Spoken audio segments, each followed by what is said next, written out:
Hello students, welcome back to the class. So in our last lecture we were discussing about the mechanism of enzyme reaction. Okay enzyme કઈ રીતે react કરે છે અને એનું mechanism શું છે એ બધું આપણે લાસ્ટ લેક્ચરમાં ડિસ્કસ કર્યું હતું. પછી તો કે effect of environment on the enzyme activity એ જોયું હતું. And then we have discussed the enzyme inhibition. Okay, now the next topic is the nature and significance of metabolic regulation. Okay, metabolic regulation કઈ રીતે થાય છે અને એનું importance શું છે એના વિશે આપણે હવે ડિસ્કસ કરીશું. So first the task of regulatory machinery is complex and difficult. Okay, regulatory મશીનરીનું જે કામ છે એકદમ કોમ્પ્લેક્સ છે અને ડિફિકલ્ટ છે. કેમ કે ઓકે સેલની અંદર જે કાંઈ પણ પાથવેઝ છે બધા, ઓકે સેલની અંદર જે કાંઈ પણ પાથવે બધા રન થતા હોય એ પ્રોપર રીતે રન થવા જોઈએ. Okay, all cell components should be present in the correct amount. જે કાંઈ પણ કમ્પોનન્ટની સેલને જરૂર હોય એ બધી વસ્તુ એને પ્રોપર અમાઉન્ટમાં મળી રહેવી જોઈએ. અને એનું રેગ્યુલેશન છે એ કોના દ્વારા થાય છે તો કે આ બધી રેગ્યુલેટરી મશીનરી દ્વારા. ઓકે, સો એનું રેગ્યુલેશન બહુ ઇમ્પોર્ટન્ટ છે કે કોઈ કમ્પોનન્ટ સેલની અંદર વધી ન જાય, કોઈ કમ્પોનન્ટની કમી ન થઈ જાય. ઓકે, એ બધું છે એ રેગ્યુલેટરી મશીનરી દ્વારા થતું હોય. ઓકે, સો એનું કામ છે એ કોમ્પ્લેક્સ છે અને ડિફિકલ્ટ કામ પણ છે કે કયો કમ્પોનન્ટ પ્રેઝન્ટ છે, કેટલા અમાઉન્ટમાં પ્રેઝન્ટ છે બધું ચેક કરવાનું, જે નવું હોય એને નવું બનાવવાનું. ઓકે, સો રેગ્યુલેટરી મશીનરીનું કામ કોમ્પ્લેક્સ અને ડિફિકલ્ટ છે. Then microbial cells are able to respond effectively to the environmental changes. Okay, microbial cell છે એની પાસે એબિલિટી છે કે એન્વાયરમેન્ટલ ચેન્જીસ હારે એ રિસ્પોન્ડ કરી શકે. Four example the presence of different nutrients. Okay, આપણે માઇક્રો ઓર્ગેનિઝમને કોઈ એક ન્યુટ્રિયન્ટ મીડિયમમાં ગ્રો કરીએ, ઓકે, તો એ ન્યુટ્રિયન્ટ મીડિયમને ડિગ્રેડ કરવા માટેના એન્ઝાઇમ્સ છે એ માઇક્રો ઓર્ગેનિઝમની અંદર સિન્થેસાઇઝ થશે અને એ ન્યુટ્રિયન્ટનો as a energy source use કરી અને માઇક્રો ઓર્ગેનિઝમ છે એ ગ્રો થઈ શકે છે. ઓકે, એટલે જે ન્યુટ્રિયન્ટ પ્રેઝન્ટ છે એ ન્યુટ્રિયન્ટ માટેનો પાથવે એની અંદર રન થશે, એના માટેના જરૂરી એન્ઝાઇમ્સ ને બધાનું સિન્થેસિસ થશે. અને આપણે એ જ માઇક્રો ઓર્ગેનિઝમને લઈ અને બીજા કોઈ મીડિયમમાં મૂકી, બીજા કોઈ ન્યુટ્રિયન્ટવાળા મીડિયમમાં મૂકશું તો એના પાથવેમાં સ્વિચિંગ થઈ જશે. ઓકે, જે પાથવે પહેલાં ચાલુ હતો એ બંધ થઈ જશે અને હવે જે નવું ન્યુટ્રિયન્ટ મીડિયમમાં આપણે એને મૂક્યું છે એ મીડિયમમાં જે કાંઈ પણ ન્યુટ્રિયન્ટ પ્રેઝન્ટ હોય એને ડાયજેસ્ટ કરવા માટેના પાથવે, એટલે કે એના કેટાબોલિક પાથવે માટેના એન્ઝાઇમ્સ ને બધું જે કાંઈ પણ જરૂરી છે એનું સિન્થેસિસ ચાલુ થશે. ઓકે, એનો પાથવે છે એ સ્વિચ ઓન થશે અને જે પહેલાંનું ન્યુટ્રિયન્ટ હતું એનો પાથવે સ્વિચ ઓફ થઈ જશે. ઓકે, એટલે માઇક્રો ઓર્ગેનિઝમની અંદર આવું એન્વાયરમેન્ટલ ચેન્જીસ આરે રિસ્પોન્ડ કરી શકે છે માઇક્રો ઓર્ગેનિઝમ્સ. જે ન્યુટ્રિયન્ટ પ્રેઝન્ટ હોય એના કાઇટાબોલિઝમનો પાથવે છે એ ઓન થશે અને જે એબસન્ટ હશે એનો બંધ થઈ જશે. ઓકે, એના કેટાબોલિઝમનો પાથવે છે એ સ્વિચ ઓફ થઈ જશે. Now all the chemical components are not always present in the surroundings. Okay, કોઈ પણ સેલને ગ્રો કરવું હોય તો એને ગ્રોથ માટેના જે કાંઈ પણ કેમિકલ કમ્પાઉન્ડ છે બધા હંમેશા એન્વાયરમેન્ટમાં પ્રેઝન્ટ હોતા નથી. ઓકે, એની આજુબાજુ જે મીડિયમ છે એમાં હંમેશા બધા કમ્પોનન્ટ પ્રેઝન્ટ નહીં હોય. So this components must be synthesised. Okay, unavailable component. Okay, સેલની અંદર કયું કમ્પોનન્ટ અવેલેબલ નથી, એના સરાઉન્ડિંગમાં કયું કમ્પોનન્ટ અવેલેબલ નથી એ બધું ચેક કરી અને જે કમ્પોનન્ટ સેલને એના સરાઉન્ડિંગ્સમાંથી ન મળતું હોય એનું સિન્થેસિસ એની અંદર એને કરવું પડે છે. ઓકે, સો કન્ટિન્યુઅસ સેલની અંદર અલ્ટરેશન થતું રહેતું હોય બાયોસિન્થેટિક એક્ટિવિટીમાં પણ. ઓકે, કયા ન્યુટ્રિયન્ટની જરૂર છે, કયું ન્યુટ્રિયન્ટ મીડિયમમાં પ્રેઝન્ટ નથી એ બધું ચેક થઈ અને એમાં કન્ટિન્યુઅસ અલ્ટરેશન આવતું રહે છે. ઓકે, એને જે કાંઈ પણ ન્યુટ્રિયન્ટની જરૂર હશે કે જે અનઅવેલેબલ હશે તો એના માટેનો એના સિન્થેસિસ માટેનો પાથવે છે એ સ્વિચ ઓન કરી દેશે અને તો કે એની આજુબાજુ કોઈ ન્યુટ્રિયન્ટ પ્રેઝન્ટ છે, ઓકે, તો એના સિન્થેસિસ માટેનો પાથવે છે એ સ્વિચ ઓફ કરી દેશે. એટલે કે એનું સિન્થેસિસ સેલની અંદર નહીં થાય. જ્યાં સુધી બહારથી મળી રહેતું હોય ત્યાં સુધી લઈ લેશે અને જ્યારે ન્યુટ્રિયન્ટ બહારથી મળવાનું બંધ થઈ જાય તો એનું સિન્થેસિસ એ પોતાની અંદર ચાલુ કરશે ત્યારે. ઓકે, જ્યાં સુધી અવેલેબલ છે ત્યાં સુધી એનો જ યુઝ કરશે. નાવ The regulation is essential for to conserve the microbial energy and material and to maintain the metabolic balance. Okay, આવું પ્રકારનું કન્ઝર્વેશન છે કેમ જરૂરી છે, આવું રેગ્યુલેશન કેમ જરૂરી છે, તો કે કન્ઝર્વ માઇક્રોબિયલ એનર્જી મીન્સ કે માઇક્રો ઓર્ગેનિઝમની એનર્જીને બચાવવા માટે અને મટીરિયલને રો મટીરિયલ જે કાંઈ પણ યુઝ થતું હોય સિન્થેસિસમાં અથવા તો બ્રેકડાઉન થતું હોય જે મટીરિયલનું, ઓકે, તો એને મટીરિયલ અને એનર્જી બંનેને બચાવવા માટે આવું રેગ્યુલેશન જરૂરી છે. ફોર એક્ઝામ્પલ, કોઈ માઇક્રો ઓર્ગેનિઝમને ગ્રોથ માટે ગ્લુકોઝની જરૂર છે, ઓકે, તો એ ગ્લુકોઝ એને બહારથી મળી રહેતો હોય, એના ગ્રોથ મીડિયમમાં પ્રેઝન્ટ હશે ત્યાં સુધી એ જ ગ્લુકોઝનો યુઝ કરશે. ઓકે, એની અંદર કોઈ પણ પ્રકારનું ગ્લુકોઝ સિન્થેસિસ માટેનો પાથવે રન નહીં થાય, એટલે કે એનાથી એનર્જી બચે છે. ફોર એક્ઝામ્પલ, કોઈ અમાઇનો એસિડ છે, ઓકે, તો અમાઇનો એસિડ કોઈ સેલની અંદર પ્રેઝન્ટ નહીં હોય તો માઇક્રો ઓર્ગેનિઝમ છે એ અમાઇનો એસિડનું સિન્થેસિસ પોતાની અંદર કરશે. હવે બહારના સરાઉન્ડિંગ મીડિયમમાં આપણે જે મીડિયમમાં માઇક્રો ઓર્ગેનિઝમને ગ્રો કરીએ છીએ ત્યાં અમાઇનો એસિડ આપી દઈશું બહાર, ઓકે, તો એ જ અમાઇનો એસિડનો યુઝ કરશે કેમ કે એની એનર્જી બચી જશે. ઓકે, અમાઇનો એસિડના સિન્થેસિસ માટે જે એનર્જી લાગે છે, જે એટીપીની રિક્વાયરમેન્ટ હશે, એ એનર્જી માઇક્રો ઓર્ગેનિઝમની બચી જશે અને એના માટે ડાયરેક્ટલી અવેલેબલ જે અમાઇનો એસિડ છે એને જ યુઝ કરી લેશે. ઓકે, એટલે એનાથી એની એનર્જી પણ બચશે અને મટીરિયલ પણ બચે છે. ઓકે, સો જ્યાં સુધી અવેલેબલ હશે ત્યાં સુધી એ જ યુઝ કરી લેશે. સો રેગ્યુલેશન ત્યારે જરૂરી છે. ઓકે, કોઈ સિન્થેસિસનો પાથવે નથી જરૂરી તો એના માટેના એન્ઝાઇમનું સિન્થેસિસ પણ નહીં થાય. ઓકે, સો આ એન્ઝાઇમ સિન્થેસિસને અટકાવવા માટે રેગ્યુલેશન જરૂરી છે. And to maintain the metabolic balance. Okay, metabolic balance maintain કરવા માટે પણ રેગ્યુલેશન ઇમ્પોર્ટન્ટ છે કે કોઈ કમ્પોનન્ટ પ્રેઝન્ટ છે, વધી ગયું છે એનું અમાઉન્ટ, તો એનું બ્રેકડાઉન કરવું જરૂરી છે, અને કોઈ કમ્પોનન્ટનું અમાઉન્ટ ઘટી જાય છે તો એનું બ્રેકડાઉન છે એને સ્ટોપ કરી દેવાનું અથવા તો એનું સિન્થેસિસ સ્ટાર્ટ કરવાનું. આ રીતનું મેટાબોલિક બેલેન્સ પણ રેગ્યુલેશન દ્વારા જળવાય છે. And both the catabolism and anabolism are regulated. Okay, કેટાબોલિઝમની પ્રોસેસ અને એનાબોલિઝમની પ્રોસેસ બંને પ્રોસેસ છે એનું રેગ્યુલેશન સેલની અંદર થતું હોય છે. ઓકે, કેટાબોલિઝમ એટલે કે બ્રેકડાઉનનું જે કાંઈ પણ રેગ્યુલેશન છે એ પણ થતું હોય અને કોઈ કમ્પોનન્ટનું સિન્થેસિસ કરવું છે એનાબોલિક રેગ્યુલેશન પણ સેલની અંદર થતું હોય છે. ઓકે, ફોર એક્ઝામ્પલ, કેટાબોલિક એટલે કે ગ્લુકોઝનું બ્રેકડાઉનનો પાથવે અથવા તો કોઈ પણ ના બ્રેકડાઉનના પાથવે માટેના એન્ઝાઇમ્સ સેલની અંદર સિન્થેસિસ થતું હોય છે. ઓકે, સો માઇક્રો ઓર્ગેનિઝમને આપણે એક કમ્પોનન્ટ ધરાવતા મીડિયમમાં મૂકીએ તો બીજું જે કંઈ પણ ન્યુટ્રિયન્ટ છે એના બ્રેકડાઉનના પાથવે જે ન્યુટ્રિયન્ટ પ્રેઝન્ટ જ નથી એના બ્રેકડાઉન માટેના જરૂરી એન્ઝાઇમ છે એનું સિન્થેસિસ પણ સેલની અંદર નહીં થાય. ઓકે, જે કમ્પોનન્ટ જે ન્યુટ્રિયન્ટ મીડિયમમાં આપણે માઇક્રો ઓર્ગેનિઝમને ગ્રો કરીએ છીએ એ ન્યુટ્રિયન્ટના બ્રેકડાઉન માટેના એન્ઝાઇમ્સનું જ સિન્થેસિસ સેલની અંદર થશે. ઓકે, એના સિવાયના કોઈ પણ ન્યુટ્રિયન્ટ જે પ્રેઝન્ટ નથી એના બ્રેકડાઉન પાથવે માટેના એન્ઝાઇમ્સનું સિન્થેસિસ નહીં થાય.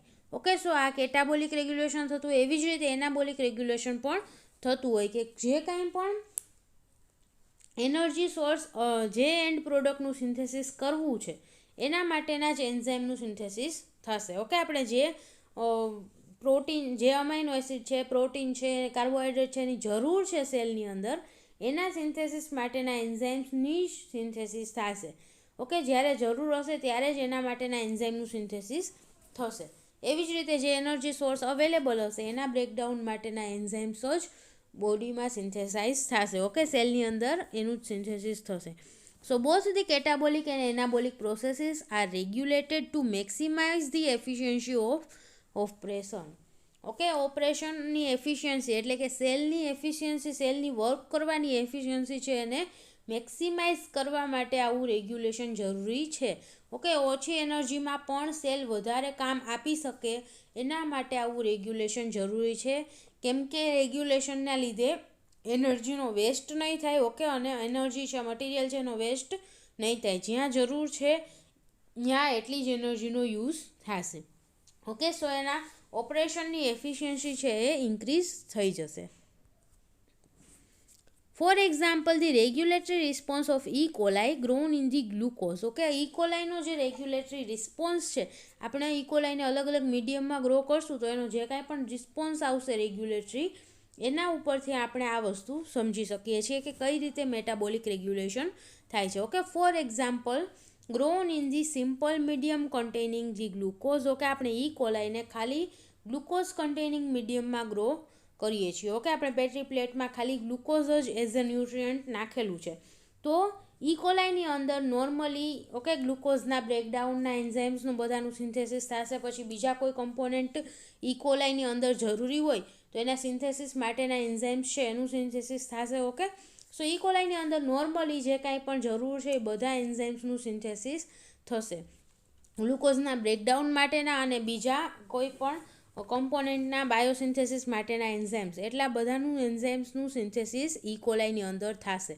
હવે નાવ the addition of biosynthetic end product, that is for example amino acid. Okay, હવે આપણે આ મીડિયમમાં કોઈ બાયોસિન્થેટિક એન્ડ પ્રોડક્ટ એડ કરીએ છીએ. ફોર એક્ઝામ્પલ અમાઇનો એસિડ, કોઈ પર્ટિક્યુલર અમાઇનો એસિડ આપણે મીડિયમમાં એડ કરશું. For example tryptophan. ઓકે, આપણે ટ્રિપ્ટોફાન અમાઇનો એસિડ ગ્રોથ મીડિયમમાં એડ કર્યું છે, તો હવે the E. coli cell will immediately inhibit the pathway for synthesizing it and also the enzyme synthesis slows or ceases. Okay, આપણે અગર મીડિયમમાં કોઈ ટ્રિપ્ટોફાન એડ કર્યું છે તો તરત જ ઈ કોલાઈની અંદર જે કાંઈ પણ ટ્રિપ્ટોફાન સિન્થેસિસ માટેનો પાથવે છે એ ઇમિડિયેટલી બ્લોક થઈ જશે. ઓકે, અને એના સિન્થેસિસ માટેના જે એન્ઝાઇમ છે એનું સિન્થેસિસ પણ સ્લો થઈ જશે અથવા તો અટકી જશે. ઓકે, ટ્રિપ્ટોફાન સિન્થેસિસ માટેના એન્ઝાઇમ્સ છે એનું સિન્થેસિસ પણ બંધ થઈ જશે. ઓકે, સો ડાયરેક્ટલી મીડિયમમાં આપણે જે કાંઈ પણ ન્યુટ્રિયન્ટ છે બાયોસિન્થેટિક એન્ડ પ્રોડક્ટ પહેલેથી આપી દઈશું.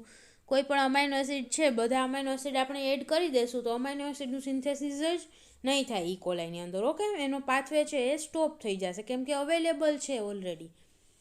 સો this is the second condition. Now third, lactose containing medium. Okay, અગર આપણે ઈ કોલાઈને લેક્ટોઝવાળા મીડિયમમાં ગ્રો કરશું, એનર્જી સોર્સ તરીકે લેક્ટોઝ પ્રેઝન્ટ છે, તો શું થશે તો કે it will synthesise its catabolic enzyme. Okay, લેક્ટોઝના કેટાબોલિઝમ માટેના, લેક્ટોઝના બ્રેકડાઉન માટેના એન્ઝાઇમ છે એ ઈ કોલાઈની અંદર એનું સિન્થેસિસ થશે. ઓકે, કેમ કે આપણે એને લેક્ટોઝવાળા મીડિયમમાં ગ્રો કરીએ છીએ. જ્યારે આપણે ગ્લુકોઝવાળા મીડિયમમાં ગ્રો કર્યું હતું ઈ કોલાઈને, ત્યારે લેક્ટોઝ બ્રેકડાઉનના એન્ઝાઇમ એની અંદર પ્રેઝન્ટ નહીં હોય. ઓકે, જ્યારે આપણે લેક્ટોઝ મીડિયમમાં મૂકશું ત્યારે જ લેક્ટોઝના બ્રેકડાઉન માટેના એન્ઝાઇમનું સિન્થેસિસ થશે ઈ કોલાઈની અંદર. સેકન્ડ થિંગ, અગર આપણે એને glucose and lactose both containing મીડિયમમાં મૂકશું, ઓકે, ઈ કોલાઈ સેલને આપણે ગ્લુકોઝ પ્લસ લેક્ટોઝ બંને સુગર પ્રેઝન્ટ હોય એવા મીડિયમમાં ગ્રો કરશું તો ત્યારે શું થશે તો કે it will first use the glucose and then lactose. Okay, E coli પહેલાં સિમ્પલી ગ્લુકોઝ અવેલેબલ છે તો ગ્લુકોઝના બ્રેકડાઉનમાં એને ઓછી એનર્જી લાગશે. ઓકે, ઓછું વર્ક કરવું પડશે તો પહેલાં ગ્લુકોઝનો જ યુઝ કરી લેશે અને જ્યારે ગ્લુકોઝનું અમાઉન્ટ ઘટી જશે અથવા તો ગ્લુકોઝ છે એ મીડિયમમાં એનું અમાઉન્ટ સાવ ઝીરો થઈ જશે. ઓકે, ગ્લુકોઝ મીડિયમમાં બાકી નહીં રહીએ ત્યારે એ લેક્ટોઝનો યુઝ કરવાનું ચાલુ કરશે કેમ કે લેક્ટોઝમાંથી પહેલાં ગ્લુકોઝ બનાવવું પડે એને. ઓકે, લેક્ટોઝનું બ્રેકડાઉન કરી અને ગ્લુકોઝ બનાવવું પડશે અને ગ્લુકોઝ માટેના બ્રેકડાઉનના તો પછી બંનેમાં સેમ જ છે બંને કન્ડિશનમાં. ઓકે, સો ગ્લુકોઝના બ્રેકડાઉન માટે એને ઓછા એફર્ટ કરવા પડે છે, એના માટેના એન્ઝાઇમ્સનું સિન્થેસિસ નહીં કરવું પડે લેક્ટોઝના બ્રેકડાઉન માટેના. સો અગર આપણે ઈ કોલાઈને ગ્લુકોઝ અને લેક્ટોઝ બંનેવાળા મીડિયમમાં ગ્રો કરશું તો પહેલાં એ ગ્લુકોઝનો યુઝ કરશે અને જ્યારે ગ્લુકોઝનું અમાઉન્ટ સાવ ઓછું થઈ જશે અથવા તો ઝીરો થઈ જશે ત્યારે એ લેક્ટોઝનો યુઝ કરવાનું ચાલુ કરશે. ઓકે, સો આ છે આપણે ઈ કોલાઈનું એક્ઝામ્પલ લઈને જોયું કે ઈ કોલાઈ છે અથવા તો કોઈ પણ બેક્ટેરિયલ સેલ છે એ શું કરશે તો કે જ્યાં સુધી એને સૌથી ઇઝી રસ્તો હોય ત્યાં સુધી એ જ રસ્તો લેશે.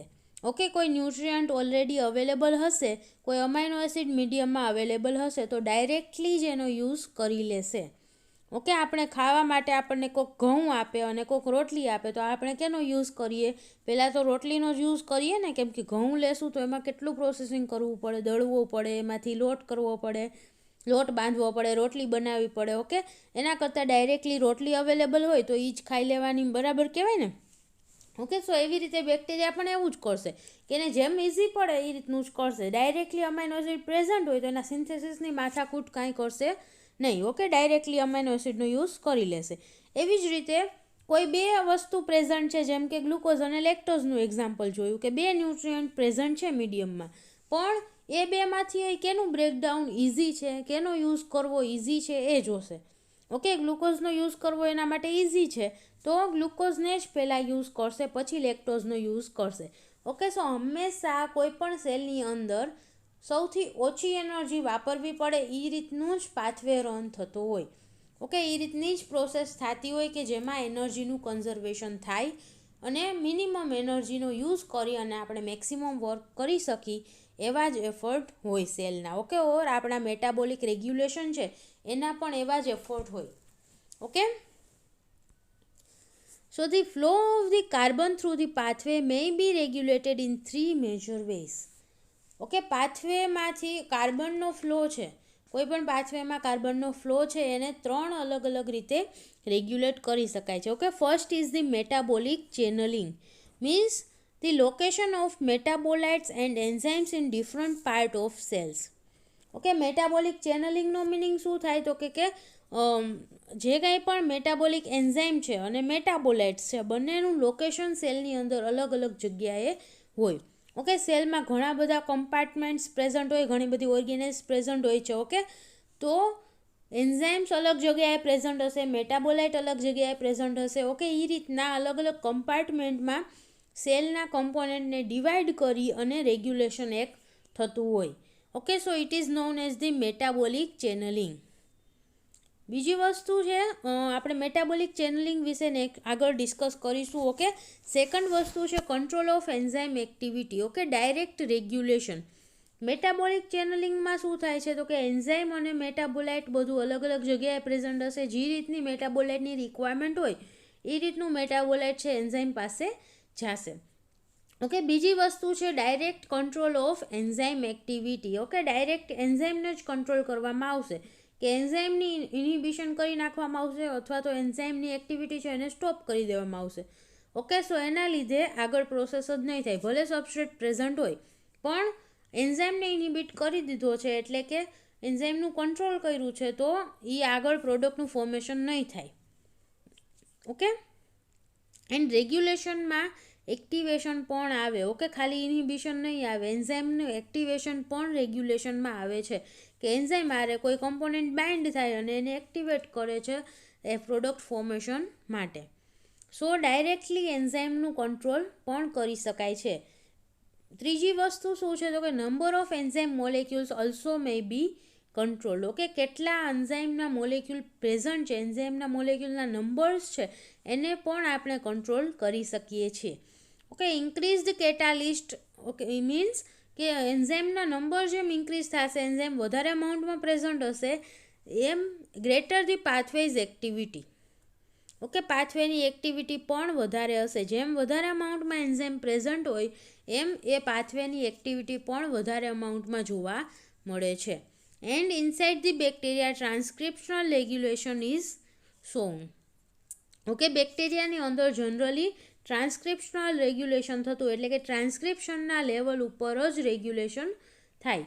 ઓકે, ટ્રાન્સક્રિપ્શનનું લેવલ હોય એટલે કે ટ્રાન્સક્રિપ્શનનો મિનિંગ શું છે તો કે ડીએનએમાંથી આરએનએનું ફોર્મેશન. ઓકે, ડીએનએમાંથી એમઆરએનએ બને, એમઆરએનએમાંથી પ્રોટીન બને છે અને પ્રોટીનમાંથી એનું 3D સ્ટ્રક્ચરમાં ગોઠવાય અને એન્ઝાઇમનું ફોર્મેશન થાય છે. ઓકે, સો પહેલું સ્ટેપ જે છે ડીએનએમાંથી એમઆરએનએના ફોર્મેશનનું, એ સ્ટેપમાં જ ડાયરેક્ટ રેગ્યુલેશન થતું હોય બેક્ટેરિયાની અંદર. ઓકે, એટલે એમઆરએનએનું ફોર્મેશન જ નહીં થાય તો આગળ કાંઈ પ્રોટીનનું પેપ્ટાઇડનું સિન્થેસિસ થશે નહીં.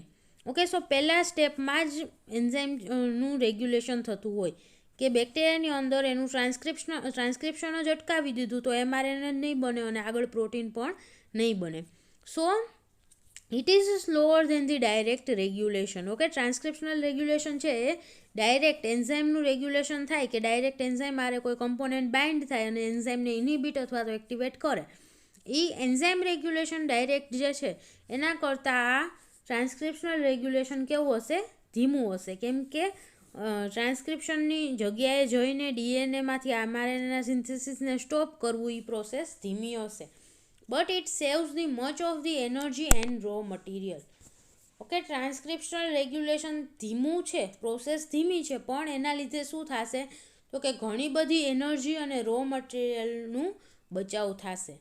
ઓકે, ટ્રાન્સક્રિપ્શન નહીં થાય એટલે એમઆરએનએનું ફોર્મેશન નહીં થાય. એમઆરએનએનું ફોર્મેશન નહીં થાય તો એમાંથી એન્ઝાઇમનું સિન્થેસિસ નહીં થાય, અને એન્ઝાઇમનું સિન્થેસિસ નહીં થાય તો એનું કાંઈ રેગ્યુલેશન કરવાની જરૂર રહેશે નહીં. ઓકે, સો આ બધા સ્ટેપમાં જે કાંઈ પણ એનર્જીનો યુઝ થાય છે એ બધી એનર્જી છે એ આપણને બચશે. ઓકે, અને રો મટીરિયલ એટલે કે અમાઇનો એસિડ જે છે પ્રોટીન સિન્થેસિસ માટે યુઝ થાય, અથવા તો એમઆરએનએ સિન્થેસિસ માટે ન્યુક્લિયોટાઇડ્સ યુઝ થતા હોય તો એ બધાનો બચાવ થશે. ઓકે, એ બધા બચશે કે જે બીજા એન્ઝાઇમના સિન્થેસિસ માટે આપણે યુઝ કરી શકીએ છીએ. So transcriptional regulation is slow but it saves the much of the energy and raw material. Clear? So these are the three major ways કે જેમાં આપણે રેગ્યુલેશન એન્ઝાઇમનું થતું હોય. પહેલું છે મેટાબોલિક ચેનલિંગ, એટલે કે એન્ઝાઇમ અને મેટાબોલાઇટ છે અલગ અલગ કમ્પાર્ટમેન્ટમાં સેલની અંદર પ્રેઝન્ટ હોઈ શકે છે. અથવા તો બીજું છે કે એન્ઝાઇમની એક્ટિવિટી પણ ડાયરેક્ટલી કંટ્રોલ કરી શકાય છે. અને ત્રીજી વસ્તુ છે કે નંબર ઓફ એન્ઝાઇમ્સ પણ અફેક્ટ કરશે એન્ઝાઇમ એક્ટિવિટીને. ઓકે, જેમ એન્ઝાઇમનો નંબર વધારે હશે, વધારે એન્ઝાઇમ પ્રેઝન્ટ હશે, એમ એન્ઝાઇમની એક્ટિવિટી છે, પાથવેની એક્ટિવિટી છે એ વધારે જોવા મળે છે. ઓકે, અને ટ્રાન્સક્રિપ્શનલ રેગ્યુલેશન પણ જોવા મળે છે કે જે ડાયરેક્ટ ટ્રાન્સક્રિપ્શનના લેવલ ઉપર રેગ્યુલેશન થતું હોય. Clear? So now we will discuss about the metabolic channelling. Okay, metabolic channelling શું છે એ હવે આપણે જોશું. So one of the most common channelling mechanism is the compartmentation. Okay, એક મોસ્ટ ઇમ્પોર્ટન્ટ ચેનલિંગની મિકેનિઝમ છે કમ્પાર્ટમેન્ટેશન. મીન્સ કે differential distribution of the enzymes and metabolites among the separate cell structures or the organelles.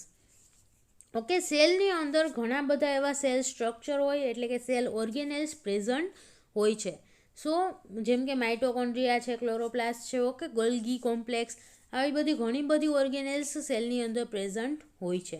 So metabolite અને enzyme છે આવા બધા અલગ અલગ કમ્પાર્ટમેન્ટમાં પ્રેઝન્ટ હોય, એનું ડિસ્ટ્રીબ્યુશન છે અલગ અલગ થયેલું હોય કમ્પાર્ટમેન્ટ વાઇઝ. ઓકે, અને એના લીધે રેગ્યુલેશન થઈ શકે છે. મેટાબોલિક રેગ્યુલેશન, પાથવેઝનું રેગ્યુલેશન આવા કમ્પાર્ટમેન્ટેશનના લીધે પણ થઈ શકે છે.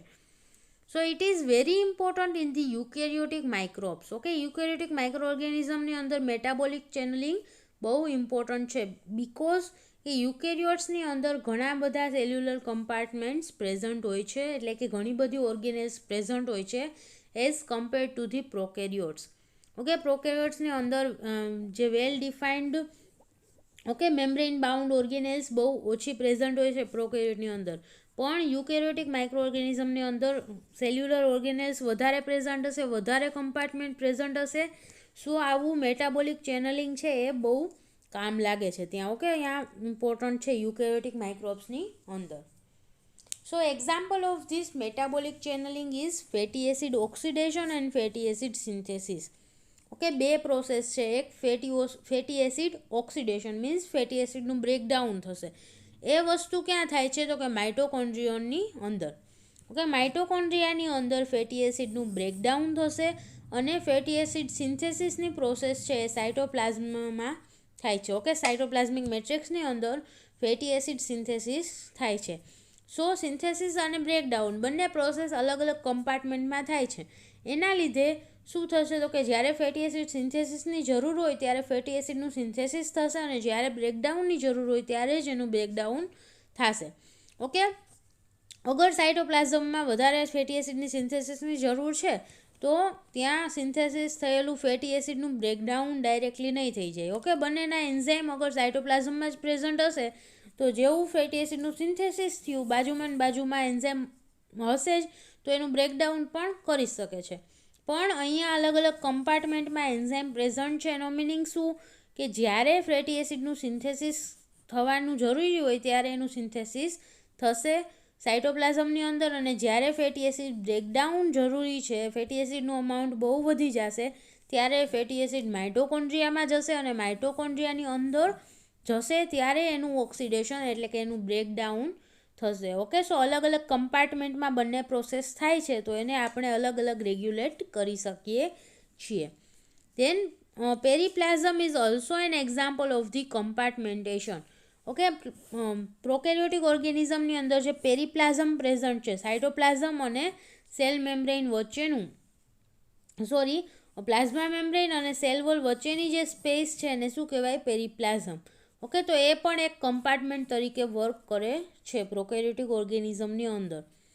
નાઉ it makes possible to simultaneous but separate operation and regulation of similar pathways.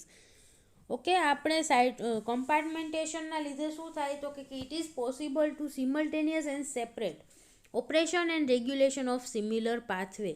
Okay, similar pathway બે અલગ અલગ જગ્યાએ રન થતા હોય તો આપણે એને એક સાથે અને અલગ અલગ રીતે રેગ્યુલેટ કરી શકીએ છીએ. ઓકે, જ્યાં જે પાથવેની જરૂર હોય એને સ્ટાર્ટ કરી શકીએ, સેમ પાથવે બીજી જગ્યાએ ચાલતું હોય તો એને આપણે સ્ટોપ પણ કરી શકીએ છીએ. ઓકે, સો બંને પાથવે સેમ જ છે પણ અલગ અલગ જગ્યાએ પ્રેઝન્ટ છે, તો આપણે જેટલું જરૂરી હોય એટલું એક સાથે બેયનું રેગ્યુલેશન કરી શકીએ છીએ. ઓકે, એકને ચાલુ રાખવું હોય, એકને બંધ રાખવું હોય, તો એવું રેગ્યુલેશન પણ કમ્પાર્ટમેન્ટેશનના લીધે થઈ શકે છે. Clear? Now the coordination of the pathways is also present. Okay, સેલની અંદર પાથવે અલગ અલગ કમ્પાર્ટમેન્ટમાં રન થતા હોય, અલગ અલગ પાથવે, પણ એ બંનેનું કોઓર્ડિનેશન પણ સાથે સાથે થતું હોય છે. Okay, by transport of metabolites and coenzyme between the cell compartments. Okay, અલગ અલગ સેલ્યુલર કમ્પાર્ટમેન્ટની વચ્ચે મેટાબોલાઇટ્સ છે, કોએન્ઝાઇમ છે, બધાનું ટ્રાન્સપોર્ટ પણ થતું હોય છે. ફોર એક્ઝામ્પલ, આપણે ફેટી એસિડનું જોયું કે ફેટી એસિડનું સિન્થેસિસ સાઇટોપ્લાઝમમાં થાય છે અને એનું બ્રેકડાઉન છે એ ક્યાં થાય છે? માઇટોકોન્ડ્રિયામાં. તો ફેટી એસિડનું બ્રેકડાઉન કરવું છે ત્યારે સાઇટોપ્લાઝમમાંથી માઇટોકોન્ડ્રિયામાં એનું ટ્રાન્સપોર્ટ થશે. ઓકે, સો આવી રીતે અલગ અલગ કમ્પાર્ટમેન્ટની વચ્ચે ટ્રાન્સપોર્ટ પણ થતું હોય છે મેટાબોલાઇટ્સ અને કોએન્ઝાઇમનું. For example, 2 pathways in different cell compartments require the NAD. કે બે પાથવે છે અલગ અલગ સેલ્યુલર કમ્પાર્ટમેન્ટમાં પ્રેઝન્ટ છે અને બંનેને એના પાથવે માટે NADની રિક્વાયરમેન્ટ છે. ઓકે, હવે કયો પાથવે રન થશે એ કેના ઉપર ડિપેન્ડ કરશે કે કેની પાસે કેટલું NAD અવેલેબલ છે. So distribution of NAD determines the activity of pathways. Okay, એક માઇટોકોન્ડ્રિયામાં પાથવે થાય છે, એક સાઇટોપ્લાઝમમાં પાથવે રન થાય છે. હવે આ બંને પાથવેમાં NADની જરૂર છે. ઓકે, તો સાઇટોપ્લાઝમવાળો પાથવે રન થશે કે પછી માઇટોકોન્ડ્રિયાની અંદર જે પાથવે રન થાય છે એ થશે. એ કેના ઉપર ડિપેન્ડ કરશે કે ક્યાં કેટલા NADની અવેલેબિલિટી છે. ઓકે, અગર માઇટોકોન્ડ્રિયામાં NADનું અમાઉન્ટ વધારે હશે તો ત્યાંનો જે પાથવે છે એ રન થશે, અને અગર સાઇટોપ્લાઝમની અંદર NADનું અમાઉન્ટ વધારે છે તો સાઇટોપ્લાઝમમાં જે પાથવે છે એ રન થશે. ઓકે, બંને એને NADની જરૂર તો છે જ. So pathway with access to NAD will favoured. Okay, જે પાથવેને NAD મળી જશે એ પાથવે રન થશે. Now channelling also occurs within the compartments such as the cytoplasmic matrix. Okay, આ આપણે NADનું એક્ઝામ્પલ જોયું કે એને કોઈ પણ મેટાબોલાઇટ છે એના ઉપર ડિપેન્ડ કરશે કે કયો પાથવે રન થવો છે. ઓકે, NAD જ્યાં પ્રેઝન્ટ હશે, જે કમ્પાર્ટમેન્ટમાં પ્રેઝન્ટ હશે એ કમ્પાર્ટમેન્ટમાં જ એ જ પાથવે રન થશે. નાવ એક કમ્પાર્ટમેન્ટની અંદર પણ ચેનલિંગ થતું હોય, okay, within the compartment. For example, cytoplasmic matrix છે તો એની અંદર પણ કમ્પાર્ટમેન્ટેશન જોવા મળે છે. Dense materials within the sub compartments. Okay, so સાઇટોપ્લાઝમની અંદર એકદમ ડેન્સ મટીરિયલ પ્રેઝન્ટ હશે અને એમાં સબ કમ્પાર્ટમેન્ટ્સ પણ પ્રેઝન્ટ હશે. સો સાઇટોપ્લાઝમિક મેટ્રિક્સ એક કમ્પાર્ટમેન્ટ છે, એની અંદર પણ સબ કમ્પાર્ટમેન્ટ હશે અને એની અંદર પણ ચેનલિંગ જોવા મળે છે. ઓકે, અલગ અલગ જગ્યાએ અલગ અલગ મોલેક્યુલ્સ પ્રેઝન્ટ હોય સાઇટોપ્લાઝમમાં, એવું પણ હોઈ શકે છે. ઇન યુકેરિયોટ્સ આવા સબ કમ્પાર્ટમેન્ટ કયા કયા છે? તો કે એન્ડોપ્લાઝમિક રેટિક્યુલમ છે, સાઇટોસ્કેલેટન છે, આ બધા સ્ટ્રક્ચર છે એ શું છે? સબ કમ્પાર્ટમેન્ટ છે. હોય ને, આવા કમ્પાર્ટમેન્ટના લીધે શું થશે? સબ કમ્પાર્ટમેન્ટના લીધે કે મેટાબોલાઇટ્સ અને એન્ઝાઇમ છે તે will do not diffuse rapidly. Okay, સાઇટોપ્લાઝમની અંદર મેટાબોલાઇટ પ્રેઝન્ટ છે, એન્ઝાઇમ પ્રેઝન્ટ છે, તો એકદમ ફાસ્ટ રેપિડલી મૂવ કરી શકશે નહીં because of this kind of sub compartments. Okay, જે એન્ડોપ્લાઝમિક રેટિક્યુલમ, સાઇટોસ્કેલેટન બધું પ્રેઝન્ટ છે સાઇટોપ્લાઝમની અંદર, એના લીધે મેટાબોલાઇટ્સનું ફ્રી મૂવમેન્ટ થશે નહીં સાઇટોપ્લાઝમમાં. ઓકે, ધીમે ધીમે મૂવ થશે. And due to this the metabolic gradient will be build up near the localised enzymes or enzyme system. Okay, આ રીતનું સબ કમ્પાર્ટમેન્ટ્સ પણ સાઇટોપ્લાઝમની અંદર જોવા મળે છે. સો એના લીધે શું થશે? તો કે મેટાબોલિક ગ્રેડિયન્ટનું જનરેશન થશે. ઓકે, સાઇટોપ્લાઝમના જે પાર્ટમાં એન્ઝાઇમ પ્રેઝન્ટ હશે, એન્ઝાઇમ સિસ્ટમ પ્રેઝન્ટ હશે, ત્યાં સબસ્ટ્રેટનું બ્રેકડાઉન થશે અને પ્રોડક્ટનું ફોર્મેશન થશે. ઓકે, સો એન્ઝાઇમની સાઇટ ઉપર પ્રોડક્ટનું કોન્સન્ટ્રેશન વધારે હશે અને એન્ઝાઇમથી આપણે જેમ જેમ દૂર જઈશું, ઓકે, સાઇટોપ્લાઝમમાં કોઈ એક કોર્નરમાં એન્ઝાઇમ પ્રેઝન્ટ છે અથવા તો એન્ઝાઇમ સિસ્ટમ પ્રેઝન્ટ છે આખી, તો ત્યાં સબસ્ટ્રેટનું અમાઉન્ટ ઘટતું જશે અને પ્રોડક્ટનું અમાઉન્ટ ઇન્ક્રીઝ થતું જશે. પણ એન્ઝાઇમથી દૂર પ્રોડક્ટ પ્રેઝન્ટ નહીં હોય અથવા તો બહુ ઓછા અમાઉન્ટમાં પ્રોડક્ટ પ્રેઝન્ટ હશે એન્ઝાઇમની. ઓકે, અને એન્ઝાઇમ માટેનો સબસ્ટ્રેટ છે એ પણ વધારે અમાઉન્ટમાં પ્રેઝન્ટ હોઈ શકે છે. સો આના લીધે મેટાબોલાઇટ ગ્રેડિયન્ટનું પણ જનરેશન થાય છે. કેના લીધે? તો કે સબ કમ્પાર્ટમેન્ટ્સના લીધે. Okay, now the marked variation in the metabolite concentration will directly affect the enzyme activity. Okay, મેટાબોલાઇટની કોન્સન્ટ્રેશનમાં ડિફરન્સ આવ્યો તો ડાયરેક્ટલી એ કોને અફેક્ટ કરશે? એન્ઝાઇમ એક્ટિવિટીને અફેક્ટ કરે છે. ઓકે, જ્યાં સબસ્ટ્રેટનું લેવલ વધારે હશે તો એન્ઝાઇમની એક્ટિવિટી વધારે જોવા મળે છે અને પ્રોડક્ટનું અમાઉન્ટ બહુ વધી જશે તો એન્ઝાઇમની એક્ટિવિટી અટકી જાય છે. So substrate level is generally between the 10⁻³ to 10⁻⁶ molar or lower. Okay, substrate level આટલું હોય છે સેલની અંદર જનરલી 10⁻³ થી 10⁻⁶ મોલરની વચ્ચે. And it may be same as the enzyme concentration. Okay, આ સબસ્ટ્રેટ લેવલ છે એ એન્ઝાઇમ કોન્સન્ટ્રેશન જેટલું સેમ હોઈ શકે અથવા તો equals or less than the Km of the many enzyme. Okay, Km જેટલું પણ હોઈ શકે અને Km કરતાં ઓછું પણ હોઈ શકે છે. સબસ્ટ્રેટ કોન્સન્ટ્રેશન એન્ઝાઇમ જેટલું હશે એટલે કે બધા એન્ઝાઇમ બધા સબસ્ટ્રેટ આરે બાઇન્ડ થઈ જશે. ઓકે, અને એના લીધે એની જે વેલોસિટી છે એ મેક્સિમમ મળે છે. ઓકે, રેટ ઓફ રિએક્શન આવી કન્ડિશનમાં મેક્સિમમ મળશે અથવા તો Km જેટલું સબસ્ટ્રેટ કોન્સન્ટ્રેશન હશે ત્યારે એની વેલોસિટી કેટલી હશે? તો કે મેક્સિમમ વેલોસિટી કરતાં અડધી વેલોસિટી જોવા મળે છે. ઓકે, રેટ ઓફ રિએક્શન છે એ અડધો જોવા મળશે Vmax કરતાં. એન્ડ અગર Km કરતાં ઓછી વેલ્યુ છે તો એનો રેટ છે એના કરતાં પણ ઓછો જોવા મળશે. Okay, so as the substrate level control the enzyme activity. Okay, આપણે આગળ સબસ્ટ્રેટ લેવલ વિશે ગ્રાફ જોયો હતો કે substrate concentration versus velocity. Okay, એનો ગ્રાફ આપણે જોયો હતો કે જે હાઇપરબોલિક શેપનો મળે છે. મીન્સ આપણે જેમ જેમ સબસ્ટ્રેટ કોન્સન્ટ્રેશન ઇન્ક્રીઝ કરતા જઈએ તેમ તેમ એન્ઝાઇમની એક્ટિવિટી છે એ ઇન્ક્રીઝ થશે એટલે કે રેટ ઓફ રિએક્શન ઇન્ક્રીઝ થશે. પણ એક લેવલ પછી ગ્રાફ છે એ કોન્સ્ટન્ટ થઈ જાય છે. એનો મિનિંગ શું? કે હવે વધારે આપણે સબસ્ટ્રેટ કોન્સન્ટ્રેશન ઇન્ક્રીઝ કરશું તો પણ એના રેટ ઓફ રિએક્શનમાં કોઈ ચેન્જીસ આવશે નહીં. ઓકે, કેમ કે બધા એન્ઝાઇમ છે એ સબસ્ટ્રેટથી સેચ્યુરેટ થઈ ગયા હશે અને એના લીધે આગળ એનો રેટ ઓફ રિએક્શન ઇન્ક્રીઝ થશે નહીં. Two enzymes in different pathways use the same metabolite, then they will compete for it. Okay, બે પાથવે છે એ સેમ કમ્પાર્ટમેન્ટમાં કોઈ બે પાથવે રન થાય છે. ઓકે, એના બે એન્ઝાઇમ છે કે જેને સેમ મેટાબોલાઇટની જરૂર છે. તો શું કરશે, એ કોમ્પિટિશન કરશે મેટાબોલાઇટ માટે. ઓકે, અને the pathway with enzyme having the lower KM will win. Okay, જે પાથવેના એન્ઝાઇમની કેએમ એટલે કે એને જે સબસ્ટ્રેટ કોન્સન્ટ્રેશનની જરૂર પડે છે મેક્સિમમ વેલોસિટી માટે એ ઓછી હોય, એટલે કે એન્ઝાઇમ એફિનિટી છે સબસ્ટ્રેટ માટેની એ વધારે હશે, એ પાથવે રન થશે. ઓકે, જે પાથવેના એન્ઝાઇમની એફિનિટી સબસ્ટ્રેટ માટે વધારે હશે એ પાથવે રન થશે. કોમ્પિટિશનમાં એ એન્ઝાઇમ જીતશે કે જેની એફિનિટી વધારે છે. This channeling within the cellular compartments regulate and coordinate the metabolism through the variation in metabolite and coenzyme level. Okay, so આપણે આ જે ચેનલિંગની વાત કરી એ કઈ રીતે હેલ્પ કરશે, તો કે મેટાબોલાઇટ અને કોએન્ઝાઇમનું કોન્સન્ટ્રેશન છે એમાં વેરિએશન આવશે. ઓકે, અને એના લીધે મેટાબોલિઝમની પ્રોસેસ છે એને રેગ્યુલેટ અને કોઓર્ડિનેટ કરી શકે છે. Okay, now the next is the control of enzyme activity. Okay, directly enzyme એક્ટિવિટીને પણ કંટ્રોલ કરી શકાય છે. So now the adjustment of the activity of regulatory enzymes controls the metabolic pathway.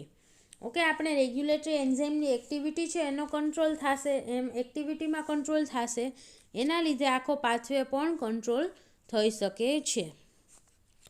Okay, so now we will discuss about this enzymes. Okay, regulatory enzymes શું છે એના વિશે discuss કરશું અને એનો મેટાબોલિક પાથવેની એક્ટિવિટીને કંટ્રોલ કરવામાં રોલ શું છે એના વિશે ડિસ્કસ કરીશું. So general properties of regulatory enzyme. Regulatory એન્ઝાઇમ્સની પ્રોપર્ટીઝ કેવી હોય છે? So first, they does not obey the Michaelis Menten equation. Okay, આવા રેગ્યુલેટરી એન્ઝાઇમ્સ છે MM ઇક્વેશનને ફોલો કરતા નથી. MM ઇક્વેશનમાં જે હાઇપરબોલિક શેપનો ગ્રાફ મળે છે એવો ગ્રાફ અહીંયા મળશે નહીં. ઓકે, અહીંયા રેગ્યુલેટરી એન્ઝાઇમ્સ દ્વારા જે કંઈ પણ રિએક્શન કેટાલાઇઝ થતી હોય એના માટે આપણે V versus substrate concentration, okay, velocity versus substrate કોન્સન્ટ્રેશનનો ગ્રાફ પ્લોટ કરશું તો એ સિગ્મોઇડ ઓર એસ શેપનો જોવા મળે છે. Okay, and this sigmoid or S shape graph will suggest the second order relationship, એટલે કે V velocity is proportional to the substrate concentration raised to n. Okay, here n is greater than 1. Means કે આ second ઓર્ડરની relationship બતાવે છે sigmoidal શેપનો graph, એટલે કે જે વેલોસિટી છે રિએક્શનની એ સબસ્ટ્રેટની કોન્સન્ટ્રેશન ઉપર ડિપેન્ડ કરે છે. ઓકે, એક કરતાં વધારે સબસ્ટ્રેટની કોન્સન્ટ્રેશન ઉપર ડિપેન્ડ કરશે. સો એનો ગ્રાફ છે આપણને કેવો મળશે? એસ શેપનો જોવા મળે છે. Now binding of substrate to the enzyme makes easier for other substrate molecules to bind. Okay, આવી રિએક્શનમાં શું થતું હોય કે એક સબસ્ટ્રેટ એન્ઝાઇમ મારે બાઇન્ડ થયો તો એ બીજા સબસ્ટ્રેટને એન્ઝાઇમ સુધી લાવશે. ઓકે, અને બીજા સબસ્ટ્રેટના બાઇન્ડિંગને ઇઝી બનાવે છે. So this is known as the cooperative binding. Okay, આપણે એલોસ્ટેરીની ભાષામાં કહીએ તો એને શું કહેવાય? Cooperative binding. ઓકે, એક સબસ્ટ્રેટ બાઇન્ડ થયો તો બીજા સબસ્ટ્રેટના બાઇન્ડિંગને ઇઝી બનાવશે. The second is the feedback inhibitor. Okay, feedback inhibitor means does not come from any normal inhibition pattern. Feedback inhibition છે એ કાંઈ બીજી એક ઇન્હિબિશન પેટર્નને ફોલો નથી કરતા, અથવા તો F bears the little similarity to A. Okay, F એટલે કે ફીડબેક ઇન્હિબિટર મીન્સ કે જે પ્રોડક્ટનું ફોર્મેશન થાય છે પ્રોડક્ટ જ એન્ઝાઇમને ઇન્હિબિટ કરશે. ઓકે, અહીંયા જે સબસ્ટ્રેટમાંથી પ્રોડક્ટનું ફોર્મેશન થશે એ પ્રોડક્ટ છે એ પાથવેના એન્ઝાઇમને ઇન્હિબિટ કરે તો એને કહેવાય ફીડબેક ઇન્હિબિશન. સો ફીડબેક ઇન્હિબિશનમાં કંઈ પણ નોર્મલ ઇન્હિબિટરી પેટર્ન જોવા નથી મળતી, અને તો કે ફીડબેક ઇન્હિબિટર જે છે F, okay, it will bear the little similarity to A. એને સ્ટ્રક્ચરલ સિમિલારિટી છે એ એટલે કે સબસ્ટ્રેટ. ઓકે, સબસ્ટ્રેટ કે જેનું બ્રેકડાઉન એન્ઝાઇમ દ્વારા થતું હોય. સો એ એટલે કે સબસ્ટ્રેટ સાથે બહુ ઓછી સિમિલારિટી જોવા મળે છે ફીડબેક ઇન્હિબિટરની. Okay, it act on the binding site other than the substrate binding site. Feedback inhibitor છે એ સબસ્ટ્રેટ બાઇન્ડિંગ સાઇટ કરતાં કોઈ બીજી સાઇટ ઉપર બાઇન્ડ કરે છે. ઓકે, એટલે આ નોન કોમ્પિટિટિવ ઇન્હિબિટર જેવું હશે. સો એલોસ્ટેરિકનો મિનિંગ શું થાય? તો કે એલોનો મિનિંગ છે dissimilar. Okay, So F is not similar or sterically not similar to the A.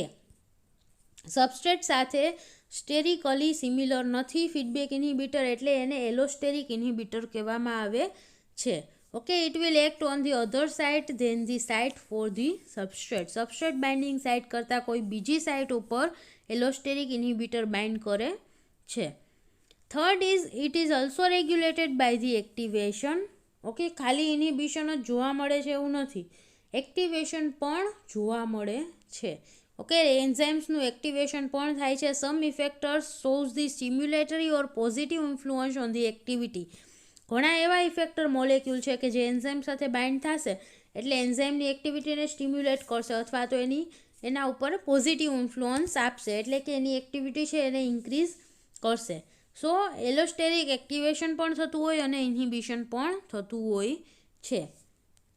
Okay, the next is the oligomeric organisation. Okay, regulatory enzymes છે એનું ઓલિગોમેરિક ઓર્ગેનાઇઝેશન જોવા મળે છે, means more than one polypeptide chain. Okay, આ જે enzymes હશે એ કેવા હશે તો કે એક કરતાં વધારે પોલીપેપ્ટાઇડ ચેઇનના બનેલા હશે અને સબસ્ટ્રેટ બાઇન્ડિંગ સાઇટ પણ એક કરતાં વધારે હશે પર એન્ઝાઇમ મોલેક્યુલ. એક એન્ઝાઇમમાં એક કરતાં વધારે સબસ્ટ્રેટ બાઇન્ડિંગ સાઇટ હશે. ઓકે, અને ઘણા બધા પોલીપેપ્ટાઇડ ચેઇનના બનેલા હશે. સો સબસ્ટ્રેટ બાઇન્ડિંગ સાઇટ વધારે છે તો એક એન્ઝાઇમ 2 થી 3 વધારે એક કરતાં વધારે સબસ્ટ્રેટ સાથે રિએક્ટ કરી શકે છે at a time. Okay, product formation વધારે થશે, એન્ઝાઇમની એક્ટિવિટી છે એ વધારે જોવા મળશે આવા એન્ઝાઇમમાં. Then next is the conformational changes occur when the effector metabolite binds. Okay, activity કઈ રીતે જોવા મળે છે? જ્યારે ઇફેક્ટર મોલેક્યુલ એન્ઝાઇમ સાથે બાઇન્ડ થશે ત્યારે એન્ઝાઇમના કન્ફોર્મેશનમાં ચેન્જ થાય છે. ઓકે, એન્ઝાઇમના જે પોલીપેપ્ટાઇડ ચેઇન એની અંદર જોડાયેલી હશે એ ચેઇનમાં એના સબ યુનિટમાં ચેન્જીસ આવશે. ઓકે, એકબીજા સાથે જે રીતના ગોઠવાયેલા હોય એમાં ચેન્જીસ આવશે એના કન્ફોર્મેશનમાં અને એના લીધે એન્ઝાઇમનું જે એક્ટિવેશન છે કે ઇન્હિબિશન છે એ જોવા મળે છે. ઓકે, સો મિકેનિઝમ કઈ હશે તો કે કન્ફોર્મેશનલ ચેન્જીસ દ્વારા એન્ઝાઇમ રેગ્યુલેશન જોવા મળે છે. Okay, clear? So this was about the control of enzyme activity. Now we will discuss in the next lecture about the allosteric regulation, feedback regulation, એ બધા વિશે આપણે નેક્સ્ટ લેક્ચરમાં ડિટેલમાં ડિસ્કસ કરીશું. Okay, thank you so much students for watching this video, and if you have any doubt then please ask in the comment box. Thank you.